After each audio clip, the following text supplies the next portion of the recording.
All right, and we're back for another episode of the Lakers Fast Break podcast. It's Gerald Glassford coming right back at you here from Lakers Fast Break.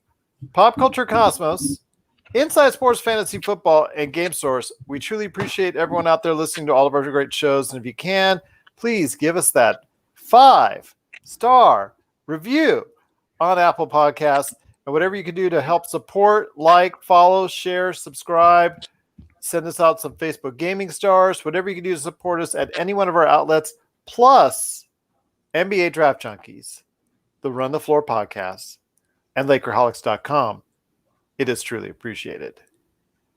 I also want to go ahead and make a correction from last episode. Nate Clifton at 45 is the oldest player until LeBron James passes that mark here at some point in time down the line.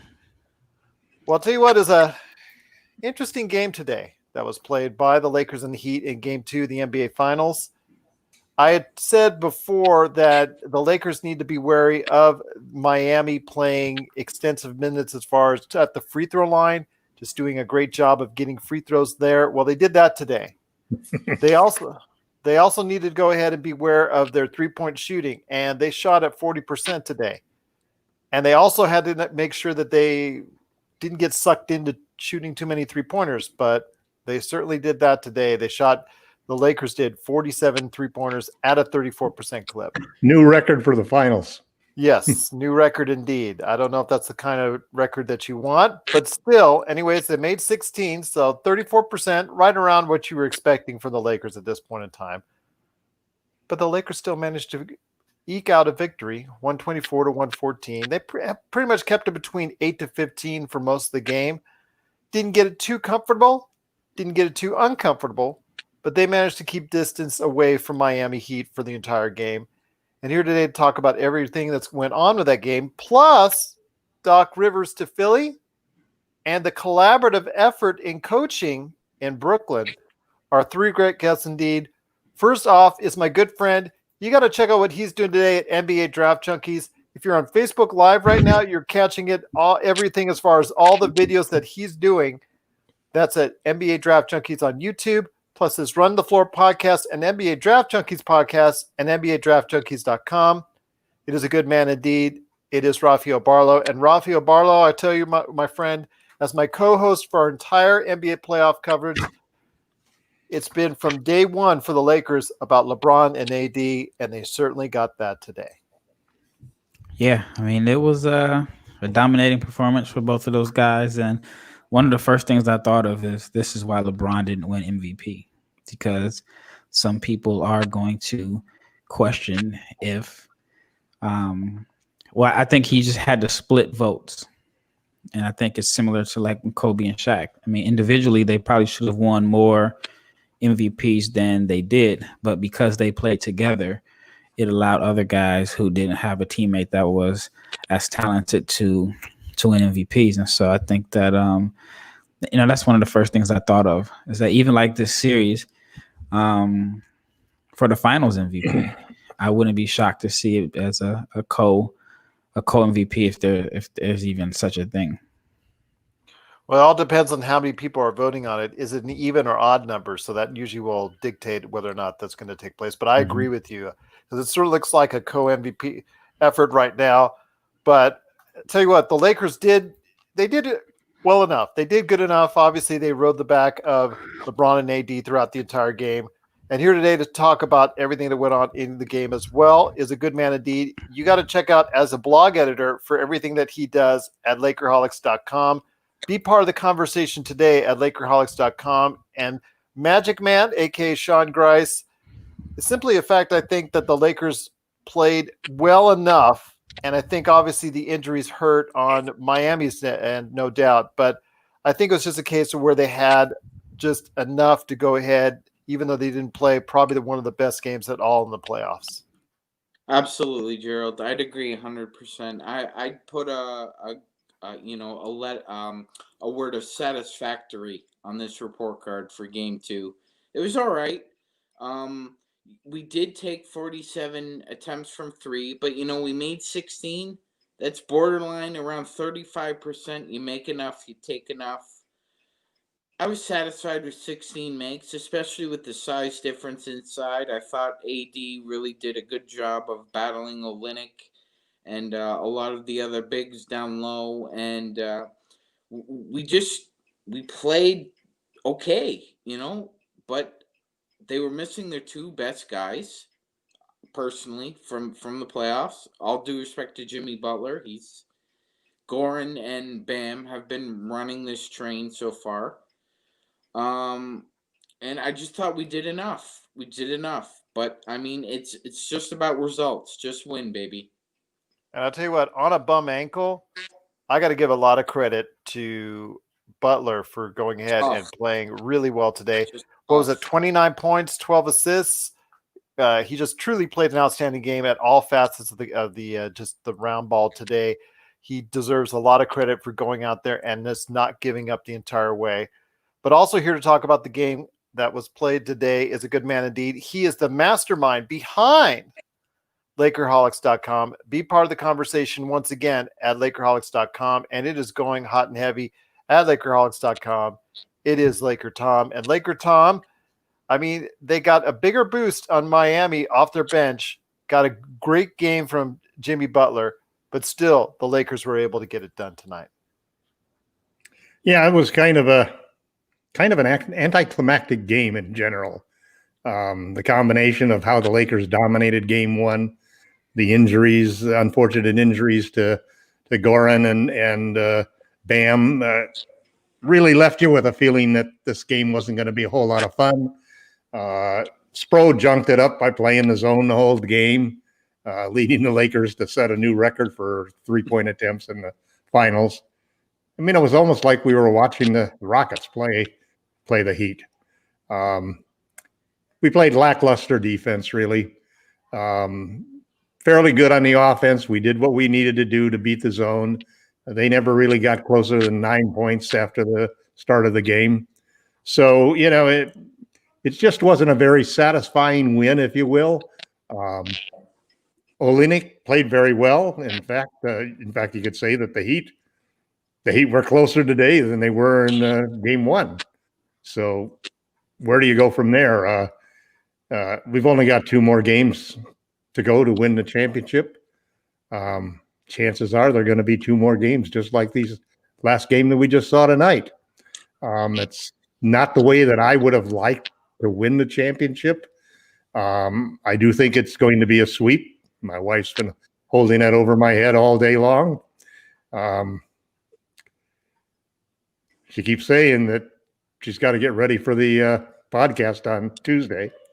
Well, we'll see how that goes. But I just want to say this, that I know Bam Adebayo at the very least will probably be coming back for Sunday at game 3. Rafael, do you no or yes? I anticipate that happening because I think of the two, if both can't come back between him and Goran Dragic, I think Bam Adebayo is closer to being ready for game 3.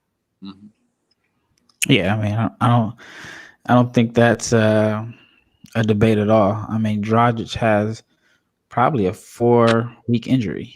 So even though they haven't officially said he's done for the series, and they said he may take a shot, just like different players that have had similar injuries missed a significant amount of time. I think one of the persons that missed that, I think Joe Johnson had a similar injury a few years back with Brooklyn, and he tried to play. He took shots, but he wasn't the same. And so, yeah, I just don't expect Dragic to come back, which really hurts Duncan Robinson because he lives off of Dragic's dribble penetration. And, if he's not getting open looks, then he's really not effective out there at all. Absolutely. He's been effectively so far taken out of the series.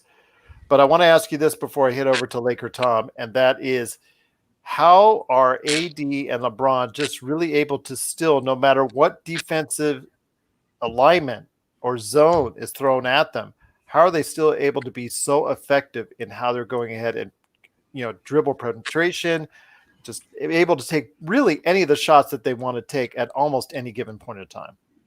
Well, arguably you have the 2 best players in the NBA on the same team. And there's nothing that between the two that they can't do. Bron can beat you outside. He can beat you inside. He can beat you passing. And then even if you play good defense on the Lakers, you still have to account for their activity on the offensive glass. And AD, I mean, he's shooting like a guard.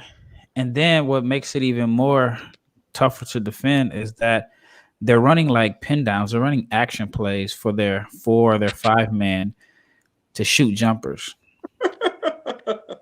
And then, like I said, if you get them to miss a jumper, you have to send your whole team to try to gang rebound.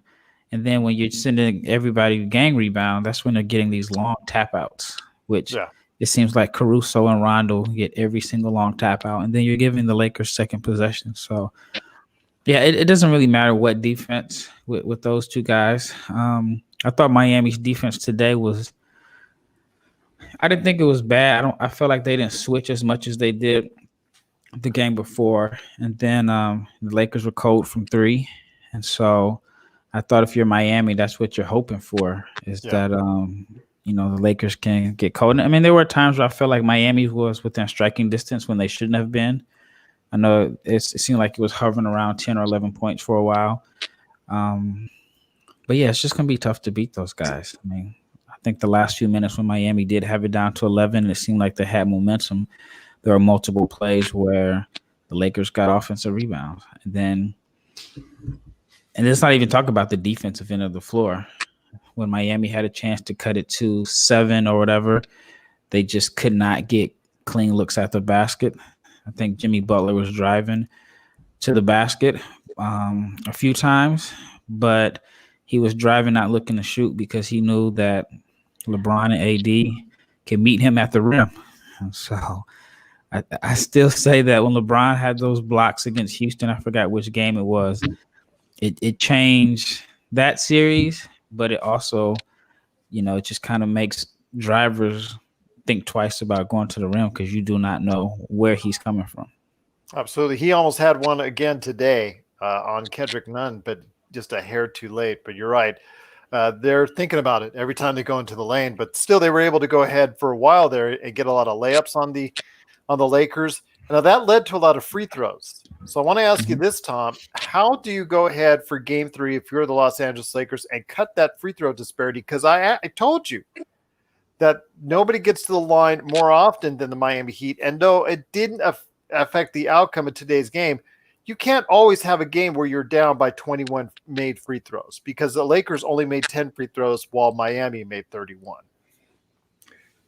Well, I think the whole thing is a result of the philosophy that they have about beating teams, which is they want their guards, they want their perimeter players to play up on the ball and challenge the 3-point shot and force those guys off the line because they trust in their rim defense. That's the whole theory that's behind Frank Vogel's philosophy on defense. So you just have to not foul as much, Let them make a layup here or there.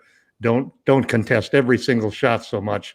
And it really wasn't necessarily the rim protectors, Howard or Davis, who were making those fouls. It was the guys guarding them, trying to follow them in on when they get beat off of the shot and so forth. And they just need to not foul as much. I mean, I was actually wondering what the record was for they made 29 straight free throws. So yes, they're definitely a good free throw shooting team, and you give them 29 free throws, and yet they never got any closer than 9 points. It was, it was a boring game to watch, And Rafael's right. The one thing that everybody needs to realize about this Laker team is they don't just have the best superstar duo out there.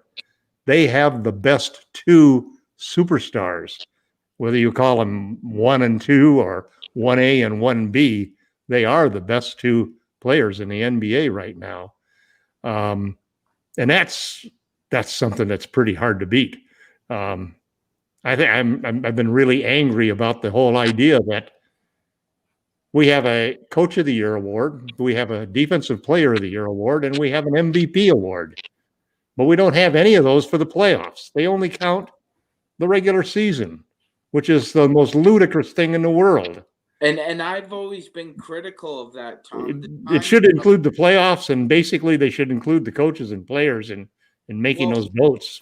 Well, I think they should award these awards before the NBA finals. After the conference finals are done, then votes can come in. I don't think it's realistic with the timing.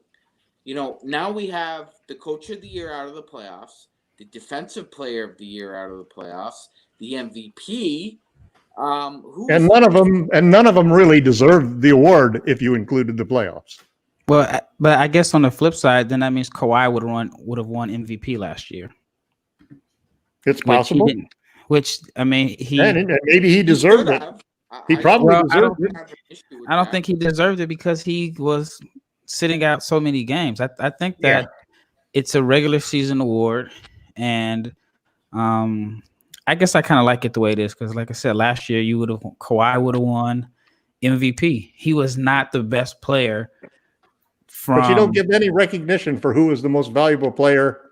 You do for the finals, just for that one series, which can lead to a situation like Iguodala winning it, which is really odd situation. And that kind of leads to another issue here. Everyone's talking about the Heat missing their players. Does everybody forget that LeBron played a finals without Kyrie and Kevin Love? Right. No, I mean, I think it was at that time people didn't really believe the Warriors were the Warriors. But yeah, I just kind of like it the way it is because at the end of the day, LeBron and AD are likely to win the team award. I mean, I don't think LeBron cares about the individual award at this point. But it seems ludicrous to me that we don't have the comparable award for the playoffs. If it is the second season, then have a second award. Because I happen to think that Frank Vogel was coach of the year for the job that he's done in the defense that he's put up against Damian Lillard, James Harden, Jamal Murray, and Nikola Jokic, and whoever you want to give for the Miami Heat's no-name offense. He's done a fabulous job. He's made adjustments on every one of those series, and it's the reason the Lakers are only going to go through here and lose 3 games. Yeah. I'm not trying. And he finished 5th in Coach of the Year award. All right. Go ahead, Sean. Yeah, no, I'm not trying to digress from the game here, but I mean, we've seen this story before with Steve Nash. Steve Nash won a couple of MVPs, and he never reached an NBA final. So I just don't agree with the timing of the awards, and again, I agree with Rafael. If Kawhi would sit out half the season or a third of the season like he did last year, and then have the great playoff run does he deserve to be the entire MVP for the entire season? And if he doesn't get it, then you give it to Kyle Lowry. Maybe. Kyle Lowry was not the best player in the NBA last year. I mean, like I said, it's a regular season award. They usually have the award. Defensive player this year, if you include the playoffs. Just give another set of awards. How about that for playoffs? Give another set of award for playoffs, and there you go. I would go for that. Again, I don't even know if it matters because somebody like Dame Lillard or I don't know, another player could have an awesome first round, but by the time the finals are over, nobody remembers what somebody did in the first round. Well, that's the same that's true of the regular season. You can have a great first quarter of the season. Yeah, but nobody will remember it because recent memory always rules. Yep. That's true. But I like it as a regular. I don't think does any other sport have an award that they give out after the season is all the way completed. So I think you got to reward guys for the regular season, and then at the end of the season, it's more so of a team award. I mean, with LeBron and AD, but that's okay. Frank Vogel's not going to get the coach of the year with LeBron and AD on the bench. As long as you have them on the team, you're not going to get those kind of awards. Nick Nurse with Kawhi and also Danny Green. He deserved coach of the year last year. Yeah, and he didn't get it. So, but this year he coached because the award's wrong. That's what I'm saying. Well, he coached the team to the second best record in the NBA, ahead of the Lakers. Who was the most valuable player this year? Forget in the regular season, it was Giannis. Giannis. Regular season, it was in Giannis. regular For the whole season, year. But it's I not would have an picked award. LeBron, but again, Yeah, regular LeBron. season, Who regular was the season. defensive player for the whole year? But that again, KD. that's me again. Who was the But I coach of will the say, year for the whole year? all right, Craig well, Burrell. Well, if that's the case, then whoever wins the championship is going to win the MVP every year. So Not yeah, necessarily.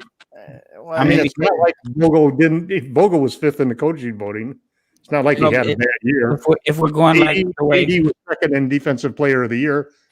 LeBron was second in MVP. all right, this conversation's going way off the rails. Okay, we're Yeah. not, and nobody's going to be changing anybody's mind. I think it's a regular season award. So does Rafael. LakerTom feels otherwise. Again, I say put out another set for the playoffs of awards just to make everyone happy, and then we all go from there. yeah, Okay. because Tyler Hero would have But won these Rookie of the players Year. and coaches should have their own set of awards. They could do their own set of awards and not let the media suck the way that they do. Well, hey, like I said, we have different opinions on who was MVP, but it's regular season MVP. I thought LeBron was the best regular season MVP, but again, most of the individuals and analysts out there thought it was Giannis, and you got to respect that. And we move on from there. LeBron has taken it You out. don't have to respect it. You can accept it.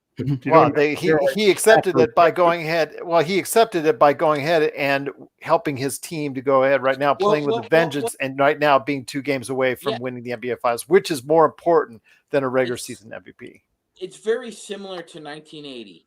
Magic Johnson is sitting in a tub, and the press tells him, "Yeah, sorry, Magic, you didn't win Rookie of the Year." He's like, "Okay, who won?" "Larry won." "Oh, okay. What was the vote? Was it close?" "No, it wasn't close.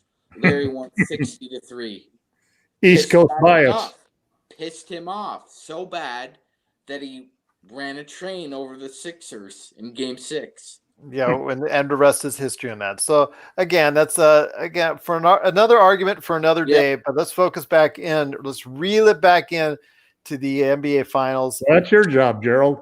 Well, that's my job. When your guys are going off the deep end, sometimes it's good entertainment. So enough of that entertainment now. But back to the game itself, because LakerTom, I just wanted to tell you, I'm going to, I'm in the train station. I've actually got off the bench. I'm actually running. I'm actually leaping, and They're I'm not going to give you a on. ticket. The No, ticket's I got my sold ticket. out. This ticket's right here. Sorry. It's all sold out. No. You ran out of room. I guess what? Tell you what. I'll get on a horse and I'll go ahead, just like they do in the old West. Did we let him on? Did we let him on the train, guys? But you know what? What do You're you gonna think? have to. You're 2 stops away from the destination. Yeah, you're gonna have to. Double No, you're gonna have to. I'm sorry. Playoff Rondo, because we'll remember it fondly if he stays with the Lakers next year and he goes back to analytical hell once again. But I will tell you this. It was a great game by Rajan. Yeah, that's one of the keys right there. That's people want to know, okay, when they're outshot at the free throw line by 21, when they're outshot from distance at the 3-point area, and they looked awful with Danny Green and KCP just couldn't hit the broadside of the barn. It was guys like Rajon Rondo, who came today with 16 points and 10 assists, extremely efficient game. And you know what? It is 3 out of 4 threes. Yes, 3 out of 4 threes. So he's doing enough to help this team win. Oh, I hate that comment. I hate that comment. Well, I know. You're going to have to deal with it. A lot more than enough. He's not just doing enough Rondo. He's playoff Rondo. Okay, well, he stepped up his game in the playoffs and doing enough for the team to win. So that's why I'm not sure they're going to let you on the train, Gerald. Oh, that's okay. Like I said, I've gone on the horse and I've gone on the top. If I have to go on the top of the caboose there, I may just do that. But beat up the train, Rajon. There you go. All right. Well, playoff Rondo, indeed. He is here. He is alive. He does play better in the playoffs. Everybody's just going to have to get used to it, especially at 34. You're right. He does care. It's obviously apparent that he does save himself and puts you in analytical hell for the entire season just to go ahead and save himself in the playoffs, which we're seeing now from other players of his age, like Iguodala was doing it, and some other players around. Dwight Howard was great tonight. Yeah, in the first quarter, and so it's apparent that the defense was superb. Yeah, so it's apparent that these older players are showing their expertise and their experience at this time of the playoffs, because Iguodala hasn't been played too badly for the Miami Heat on their end. although he's clearly a step slow. Rafael, I want to ask you this. When it comes to that matchup, trying to throw Iguodala anywhere from either on LeBron, AD, they're putting him at the 5. It would have worked, I think, 2 years ago, but right now I just don't think he has enough, even though he is playing obviously better than he did the limited number of games he's played this season. Well, I mean, I don't think he's been bad defensively. I know the first game, I feel like Miami just made it too easy to switch. So all you had to do was run some type of misdirection, and then LeBron would get matched up against Hero and Robinson. Of course, he's not the same defensively, but I mean, with LeBron, even sometimes you can even play good defense on LeBron, and he can just get 20 to 25 points in the flow of the game. He can, take long rebounds, turn over to personal fast breaks, cutting. And so, and then if he's shooting the way he shot today, I mean, who can defend him? There were a couple plays where he was wide open on threes. And then the zone, because they were running a zone most of the game, I don't know if you can say it was an individual, job of good or bad defense, because Miami is running zones. Robinson still managed to have a horrible plus minus, even in the zone. Like minus 21 or something like that. That's just another wall mounted on LeBron's fireplace. Well, let me ask you this, Magic Man. As Rafael said, like the one like Giannis's Fear of the Deer. Yes. Well, let me ask you this. They threw out the zone for virtually the entire game at the Lakers, and obviously they didn't get the job done enough, but it kept them in the game. It kept them within shouting distance, I think. But they bored the Lakers to death with it. Well, you know what? It kept them in the game. It gave them a chance to get back in the game. Had they, got another couple things fall their way, but just how effectively were the Lakers? Because you saw there were key points of time when they got into the middle. It made things so much easier, didn't it, for the Lakers as they were penetrating? Absolutely, Gerald. And I thought the Lakers did a really good job of watching film and watching bigs like Daniel Tice. When Tice got into the zone against Miami, he either passed it out or he put a floater and lived with the results. And I thought the same thing happened with the Lakers bigs. LeBron got in the middle and he either threw it up or he passed it out to the side. AD was very similar. He either passed it out or made a decision. You have to make two quick decisions when you go to the middle. It's not fuddy-duddy. I'm gonna dribble, penetrate. No, you have to make a decision. When you get in the middle, you're either gonna put it up or you pass it out against Miami's particular play of zone.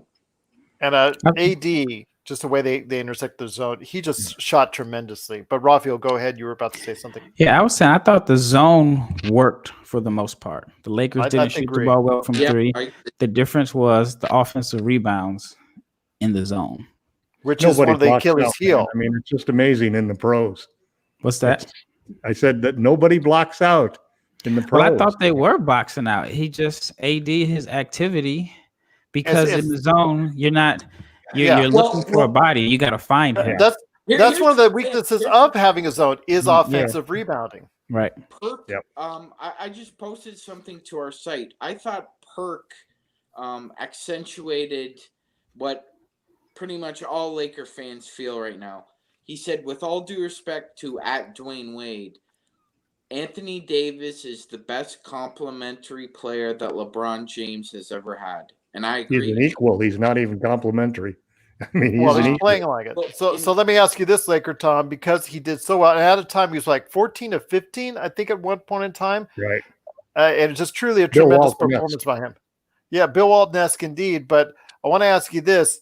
AD is playing at a level even far surpassing a lot of people's expectations because they thought he might be a little bit nervous coming into it. But he is just really playing at a higher level. In fact, I think right now, if somebody told me, hey, you got to choose one or the other, I think right now he's playing at a finals MVP level right now. Agreed. I think he's going to get the finals MVP. I think LeBron is helping him get it. Well, absolutely. LeBron wants a championship.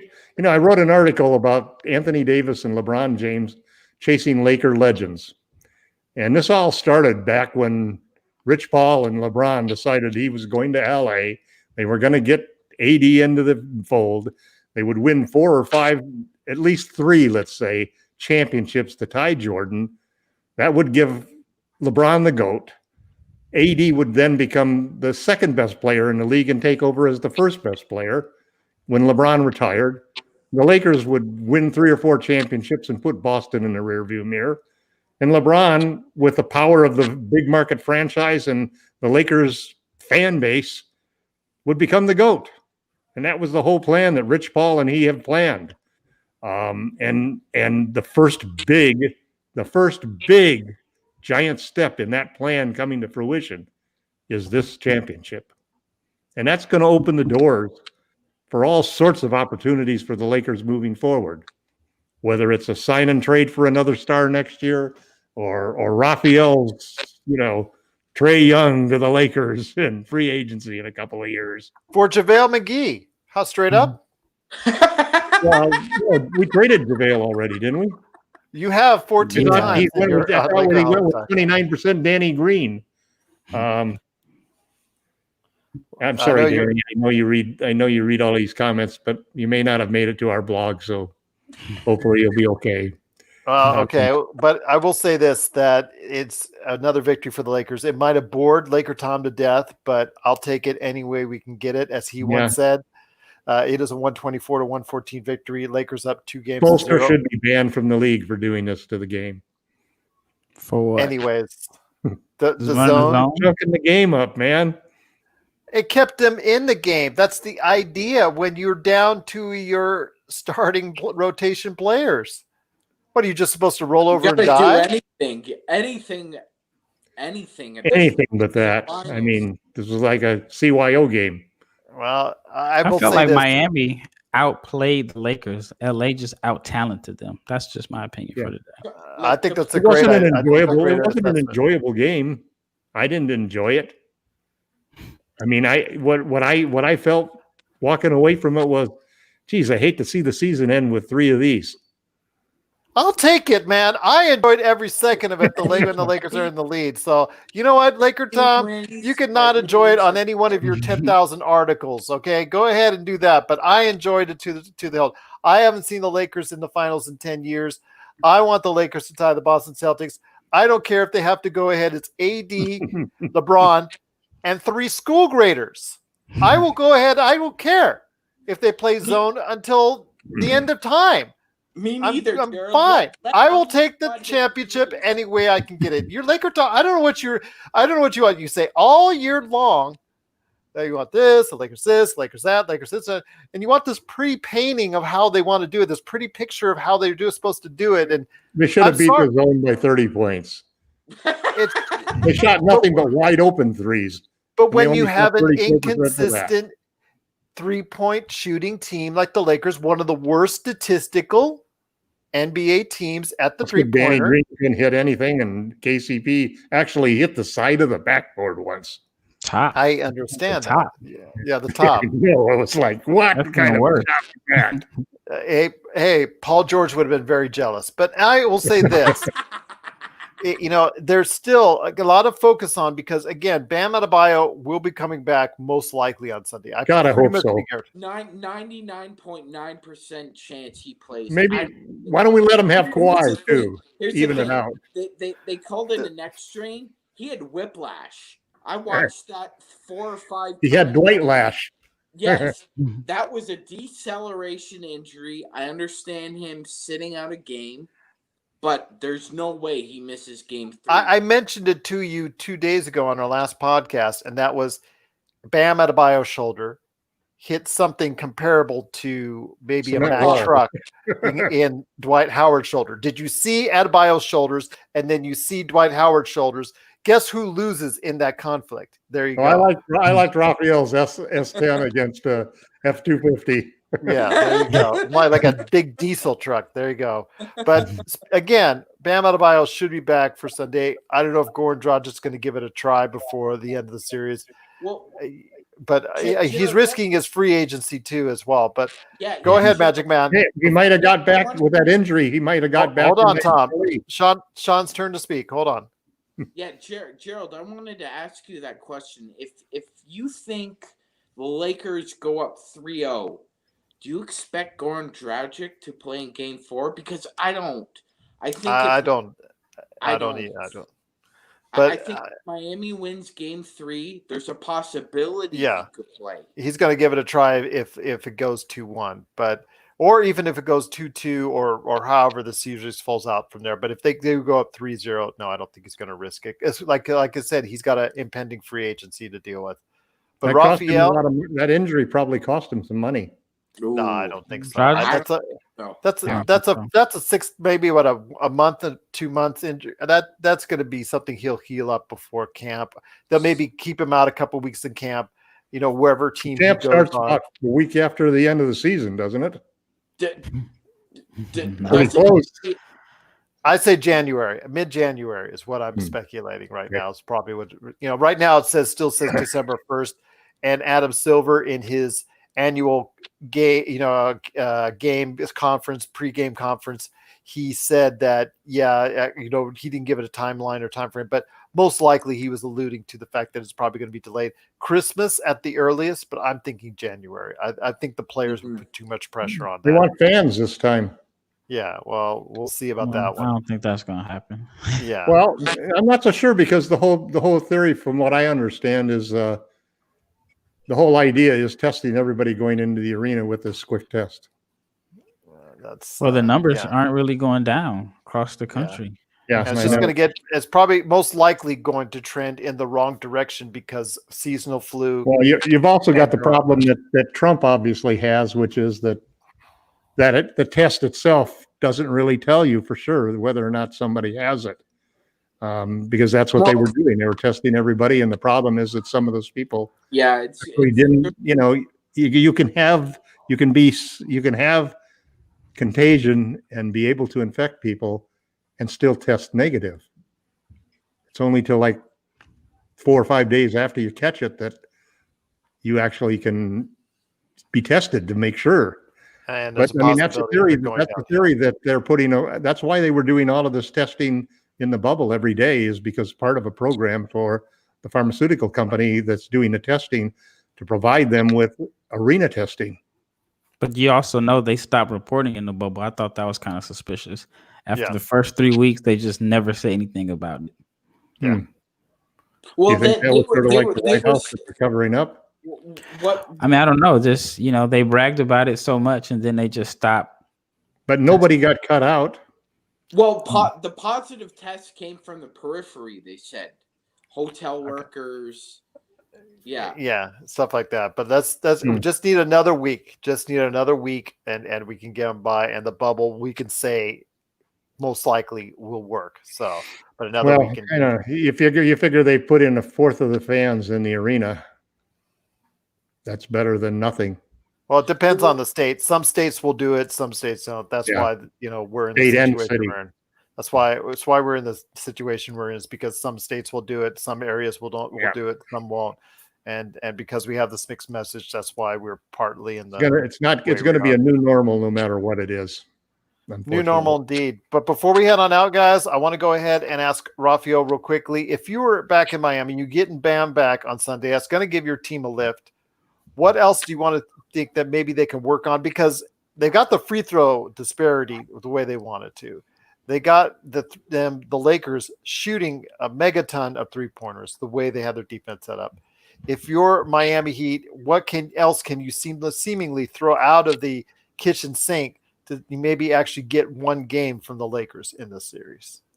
Honestly, I would run the same zone and just hope that you're having your best rebounder out there eliminates a few of the Lakers' offensive rebounds. And but you never know. I mean, with Bam's neck, shoulder, that area, that's being able to put lift your arms, that have is all part of rebounding. And then banging with like a Dwight Howard or LeBron or somebody banging against your shoulder is not an ideal situation. But I do think that if they run the zone, And you know, like I said, you have your best rebounder out there. I think it can make somewhat of a difference.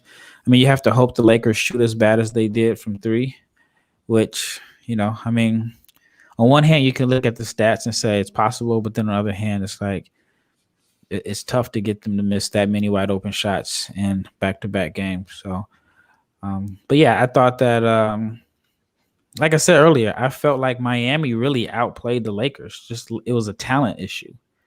They had the two best players that combined for like 65 points or something like that, and then Rondo came in. I mean, Miami should not have been in that game. You know, I mean, it should have been a 20-point blowout. If 24 points by Olynyk really helped. Well, that's the thing. Yeah. If Kelly Olynyk is your third best offensive player, you have to outwork the other team. You have no other choice. Yeah. Absolutely. So we'll definitely see what goes on for game 3. We will be back here at Lakers Fast Break after the game on game 3. So please check us out on either Facebook Live at Lakers Fast Break. All the great basketball Facebook groups that are out there. Truly want to say thank you for joining us, and everybody out there watching and listening, of course, on all available audio podcast formats. But before we head on out, 2 things, and then we'll get to what you guys are working on. First thing is Doc Rivers getting a job. Literally, he was on a plane headed towards Philadelphia less than 24 hours after he was let go by the Los Angeles Clippers. So, LakerTom, I want to hear your thoughts on Mr. Doc Rivers getting a new job in Philadelphia for 5 years. I bet Steve Ballmer's happy. He's got, doesn't have to pay him 2 years on his contract. Well, I think they left to the mutual agreement. So Doc obviously was fairly certain he had other opportunities. I think it was very much like D'Antoni leaving the Rockets, Well, D'Antoni doesn't seem to have those options right now. So he didn't have that agreement under the table. No, he didn't have an agreement, but he felt pretty confident he's going to get a job somewhere. And neither one of them probably need to have a job at this point in time after making $5 million a year for so many years as a coach.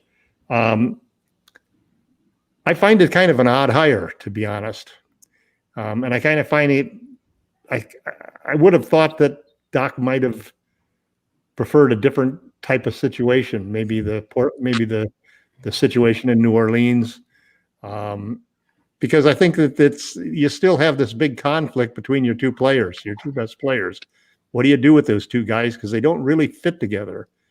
So unless he's got some advanced knowledge of what the front office is going to do, what Elton Brand is going to do, then there's also the problem that he's got a 5-year contract and Elton Brand is probably on his last year.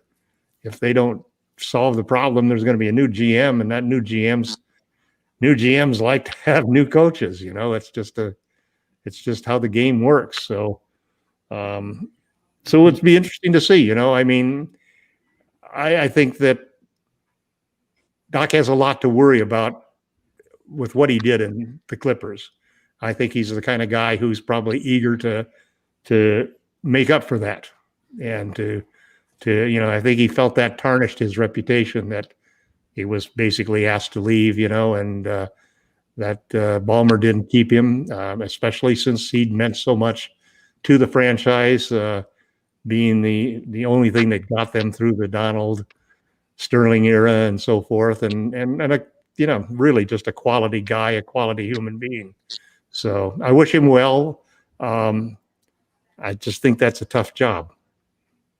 Magic Man, any thoughts? Not as tough as the job he left. I'll say that much for him. Exactly. So Magic Man, any thoughts? Do you think he might be able to coach Ben Simmons into a jump shot or two?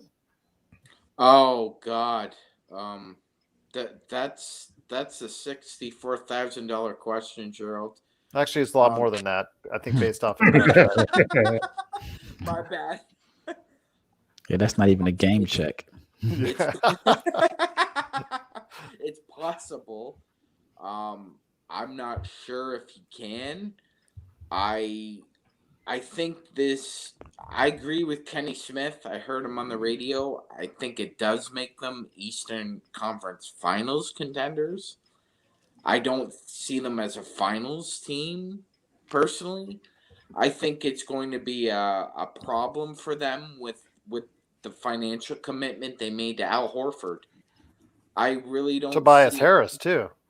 Oh Yeah, my those two God! guys. Yes. So I really don't see another team doing them any favors by trying to take on one of those contracts and allowing them to be more of a shark in the water with trying to find another guy who can help them. I I mean, see let's them as let's put it this way, Sean. They're over the salary cap with 4 players. Essentially, 4 players, and they're over salary cap. they're in cap hell, Gerald, and I don't really see anybody trying to help this team, honestly. So I think they could be at some point maybe a contender, but not in the next 2 or 3 years. Just I don't think they'll have see to it. break up the big two. I eventually Yeah. think that if they I want to go agree. ahead and get somewhere A new other than process.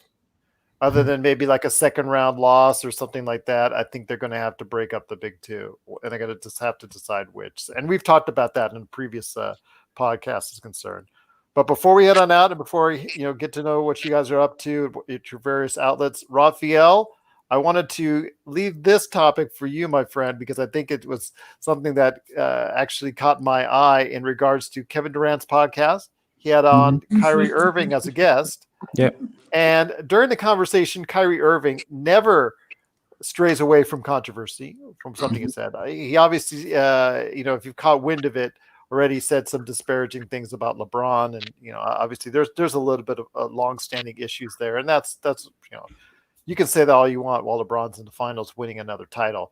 But I want to ask you this: it was the other thing that really struck me about how him and KD talked about the collaborative effort in coaching the Brooklyn Nets. Funny, I thought they just hired a coach, 2-time MVP Steve Nash. If already you're being undermined, although I don't know, would you assume or am I just overstating my bounds and saying that it's you could say that already his job is being undermined and he hasn't even started yet? Well, before I get into that, I wanted to talk about Doc Rivers real fast. I think the reason he took the Philly job is because history says he doesn't want to rebuild. I mean, that's why he left Boston, because he didn't want to rebuild. And I don't think he wants a young team in New Orleans, because he's not guaranteed to make the playoffs next year, even if they have a great year, especially with Golden State coming back. I think there's more uncertainty in Indiana with Oladipo being a free agent. Oklahoma City job, not an option, because he definitely doesn't want to rebuild. That's going to be a long rebuild. And so I think it would be Houston and Philly. And I think like coaches have egos, and you think that you can be the guy that can fix that situation. And so I think that was his situation, that, he probably feels like I can fix it, but he got a 5-year deal. So even if Elton Brand is let go after a year, whatever, he got a 5-year deal. So he's good. So yeah. So if he fails, he's still going to get paid. And I think it was time for a fresh start. I saw someone make a comment that if the Sixers wanted a media-friendly coach that could only get you to the second round, they should have kept Brett Brown. But I think that, I thought that, in my opinion, Doc seriously underachieved with the Clippers. I mean, if you just look at that talent, they had, Blake, DeAndre, and CP3 during his tenure all made all-star games and all NBA at one time or another. You look at this year, he had 2 guys that made the all-defensive team. Kawhi was all NBA. Paul George is an NBA type player. And then he was 3 different in the MVP voting last year. Right. And he's had 3 different guys win 6 Man of the Year. He's had a lot of talent, a lot of individual awards, but they never got past the second round. So I think for him, he needed a fresh new start. And I also feel like if he wasn't such a well-liked person, especially by the media, I think he would have been gone after the Houston series when they blew that 3-1 lead. Yeah. So I think, him, just being well-liked and well-spoken, and the way he handled the Sterling situation bought him time. So I wouldn't be shocked that, he was just really looking for a fresh new start, but he didn't want to have a young team. And What's then his identity? What's his identity, though? That's the big problem I have with, you know, what Frank Vogel, you know what kind of team you get. Almost all of the guys who are good coaches have an identity. Mike D'Antoni, you know what kind of team he's going to get, what his strengths are. And Doc, I just don't know, you know. well, and that's the thing. I feel like with Frank, you knew his identity was defense with Indiana, but you never associated him with being a defensive coach with Orlando. Yeah, And but then I that's think, because of the team he had. right. Well, I think this year, if you have the best defensive player in Anthony Davis and the motivated LeBron, even D'Antoni would be considered a defensive coach. And so, but yeah, I think that's D'Antoni's really not a bad defensive coach. he's not. But your reputation stick. Yeah. It's kind of like. I mean, I guess it's kind of off the side. I guess the best example is Jason Kidd. Reputation says he's a terrible shooter, but it wasn't until he ended up being like fifth in three-point shooting, three-pointers made, that people realized, like, wait a minute, he's passed up a lot of these guys. So his reputation stuck with him. But I do agree. I don't know if Doc has like this identity of what type of offense or what you'll get from him. But as far as Got to rep a little bit as a player's coach, don't you think? And the well, problem with the players' coach is that sometimes the players. See, he might have been perfect for Brooklyn. See, I don't even know if he was really a player's coach, because you would hear stuff that Big Baby said. You would hear what Matt Barnes said. And I was around that team a little bit in 2015, and all you would hear about is their chemistry issues, how they didn't get along. And there's a story that Rondo threw a water bottle at him in Boston. I think in Boston, he was in a perfect situation where he had 3 stars that were tired of, their individual awards and missing the playoffs. And, they were in their early 30s at the time. And LeBron wasn't ready for that level yet. And I just think they were in a perfect situation for him to win. He also had Tibbs doing his defense.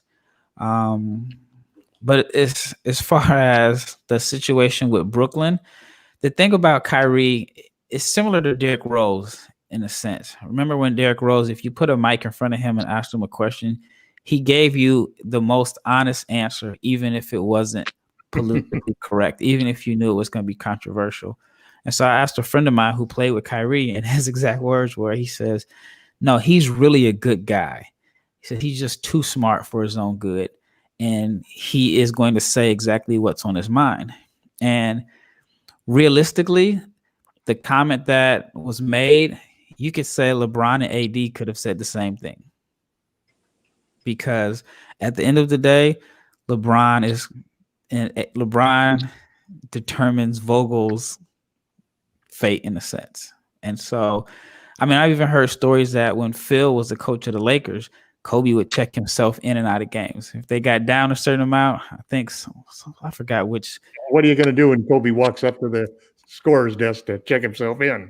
Right, and that's what I forgot who told me. They said once if a team went on a run, he took the towel, and once he threw the towel to somebody, that means he was going in. And so, it's a players' league. I think that Durant and Kyrie wanted somebody that they liked, and I don't think they would have wanted a strong-minded coach that is going to Thibodeau. Yeah, I think they wanted someone that was probably going to be like Kerr in a sense where they respect Kerr, but at the end of the day, Kerr is he's not a disciplinarian. He's not going to call them out in the media, and he's going to let them play. He's just going to let them go out and hoop. And Nash has that experience working with the Golden State Warriors. Let's not forget that could really come in handy. I know people say, okay, yeah, he did a great job with Phoenix, but he didn't get to that level. He did get to that level working with the Golden State Warriors organization. Go ahead, Sean. Yeah. No, I was going to say, Gerald, I completely agree, and I find a contrast here because Steve's really an extrovert. And I think that's to Kyrie and KD's benefit that he's an extrovert. He finds a way to, like, here's what I feel Steve provides for them. and that is the ability to bounce ideas off of and to not be offended. That's what I have always found Steve with Kerr. Gerald. Steve Kerr is that again. Steve has the ability to not be easily offended and to not offend either. I hope so. Yeah. Because because when you start off and you've got these guys, when you hear the words collaborative effort, you think, okay, that's great. They're going to work together towards building the team. But then the phrase and the question of it was based around coaching the team. And they're talking about how coaching the team will be a collaborative effort. And that just makes you say, okay, what? It is on the Lakers even when you think Yeah, about it's it. just they didn't say it. Frank Vogel has really made sure that every major decision, and same thing with Rob Pelinka, every major decision has been run that by. they're buying into it. And obviously they're your two best players. And of course, the same thing with Brooklyn. They're buying in on it. But it's just the way they phrased it. It kind of took people aback. That's the flat earth aspect of Kyrie, you know. Well, yeah, but I've always found Kyrie's, Kyrie is a mercurial guy. That's a nice way of putting it. Absolutely. Yeah, but I've always found that sometimes the media can kind of go overboard with him on how mercurial he is. I just think that that's just his personality. It is what it is. It shouldn't be. There shouldn't be hyperbolic statements towards how he feels. That's just the way he is, and I feel that Steve's the perfect guy for that, because I really don't think that Steve could give two rips what Kyrie had to say on that podcast. That's just my opinion. Yeah, I just think he was brutally honest. I mean, think about it like this. We've known tanking has been going on for years. Philly got criticized because they were the first team to really openly say, we are tanking. The process. And so I think that no matter what happens with Steve Nash, if the Nets struggle and they fail, the media is not going to blame him. It's all going to be on KD and Kyrie, because Steve is so well liked by everyone. The only time I've ever really seen him get criticized, and I thought it was unfair, is when his body was breaking down with LA, but it was people complaining about the money that he was making and he wasn't playing. But other than that, I think that he'll be like Steve Kerr or even Doc in a sense. You lose, he's going to give you a great interview. He'll be smarter than Doc.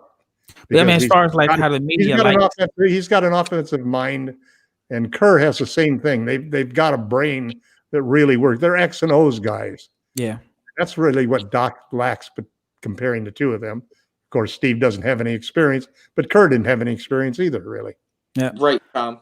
But yeah, I just think that no matter what happens, if they get off to a bad start, the media is not going to say Steve Kerr can't coach or question his. They're going to. Kyrie and Durant are low-hanging fruit, and so they're going to get all of the blame, and they may even get it worse than social media. Both of them are social media favorites. Well, they're right in New York, so that makes it right there for a target. That's the combination that's killer. Right, right, but I think this is a perfect balance, because I think Kevin is at a point now where he doesn't give a rip either. I mean, basically, he may say that. And might be the logical thought, but I think he looks at every goddamn tweet that comes his way. He does. I've heard that, and I've had a chance to meet him. Very, very nice guy. But one thing that somebody told me is that everything that he does, he wants to be better than LeBron. He feels like they are similar. Didn't get enough respect. Yeah, he didn't get the respect because there was a time you could say that KD was the best player on the earth. I think, in my opinion, there was that finals where he just outplayed LeBron. But there's always a period of time for people like that. It's just a matter of LeBron's longevity. Last year Kawhi's name was 45 and still playing like Nelson does, and 80s retired. I have a question for you guys. Do you think there's a scenario where the Nets keep Karras and Spencer, or do you think they kind of jettison them to try and get that Paul George? Well, LeVert is. Well, I didn't realize. I wouldn't jettison LeVert for anybody. I wouldn't either. I love that guy. I don't think he compliments them, in the starting lineup because he doesn't shoot well. He's more of a guy that needs the ball, but he is somewhat, in a sense, a better version of KCP because he's Rock Nation. Kyrie is Rock Nation, and Durant was Rock Nation, but I think Rock Nation is only doing his business deals. So I think Spencer is the one that will be out because he shot like 31% from three last year, and he's not a complimentary piece to those guys. So no, I think LeVert is there, and him and Durant are close, and so I think he stays around. LeVert is so tough when he gets into the paint, man. Oh my God. He's the best guard in the league at the basket.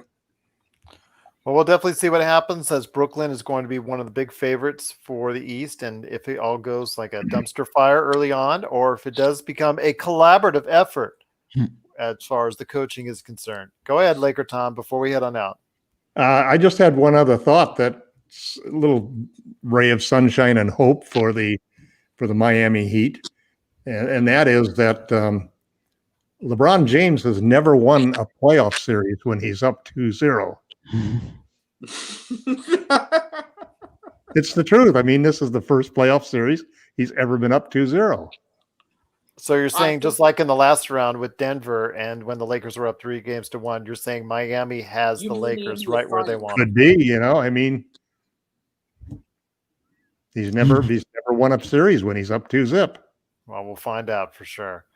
But guys, it's been great talking to each and every one of you. We're going to be back for Game 3 coming up on Sunday, early evening, so to speak, just before, just after the game comes up on Game 3. But before we head on out, guys, I want to hear what you're up to. Sean, you're up first.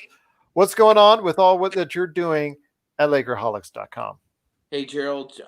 As we spoke last time, this has been just the craziest calendar year as a Laker fan.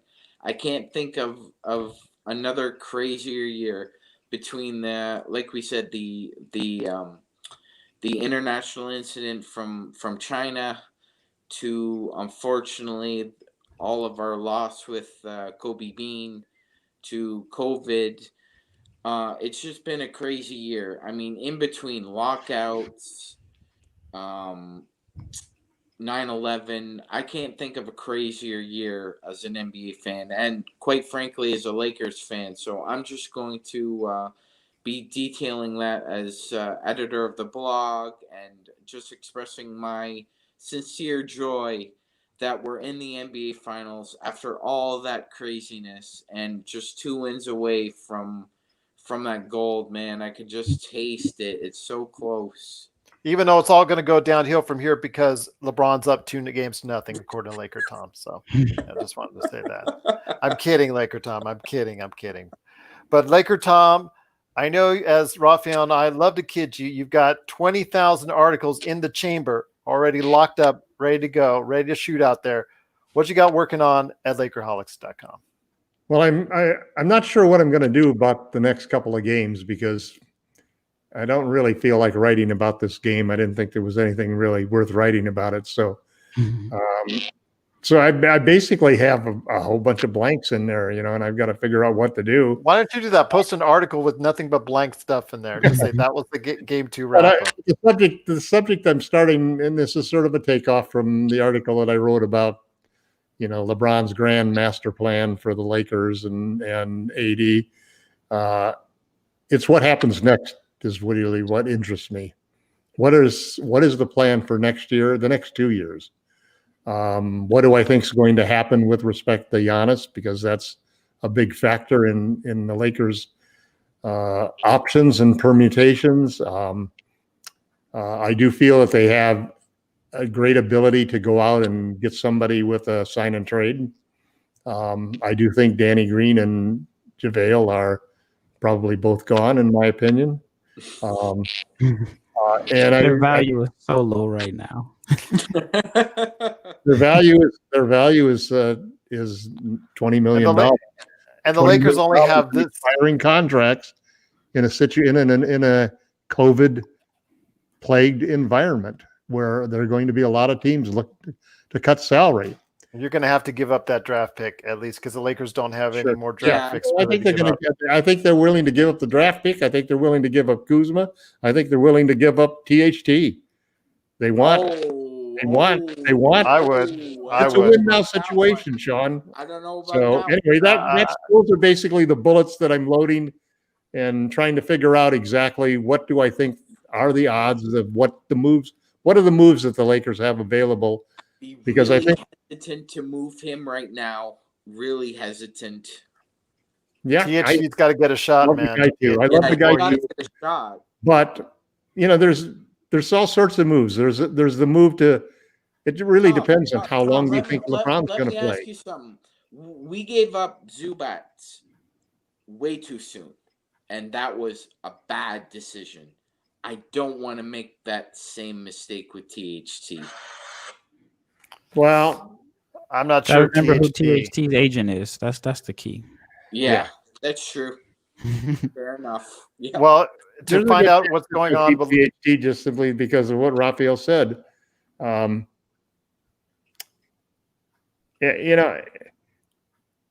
big part of what I feel is this big game plan has been Rich Paul.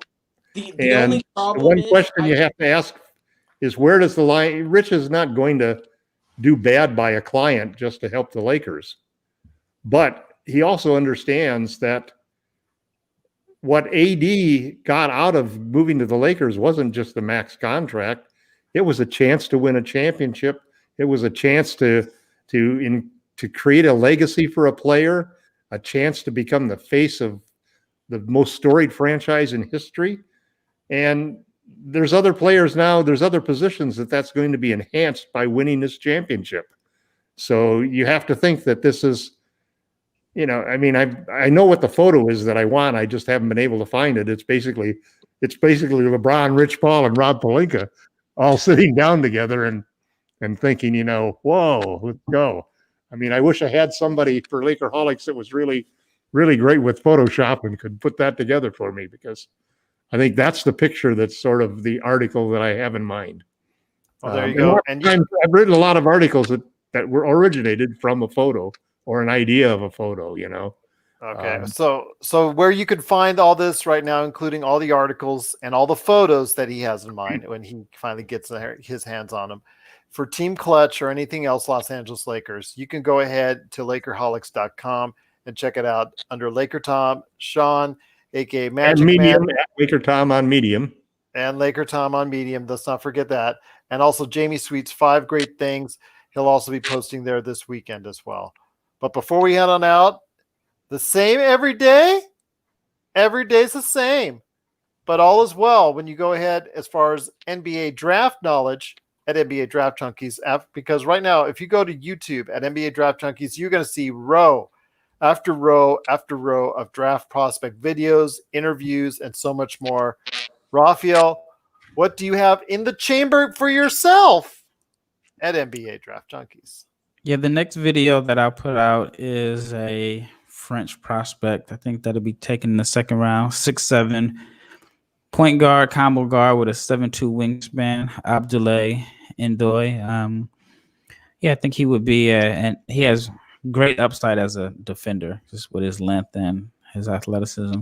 And so I think that he's a guy that could hear his name called early in the second round, just because you don't find too many 6'6" ball handlers with 7'2" wingspans. And he shot about 40% from 3 on a low volume of attempts. So his film will be the next video that I'll break down and put on the website. Sounds like a possible Laker. Maybe. Well, I don't think he'll be selected in the first round. Well, we can buy a second rounder. It's very possible.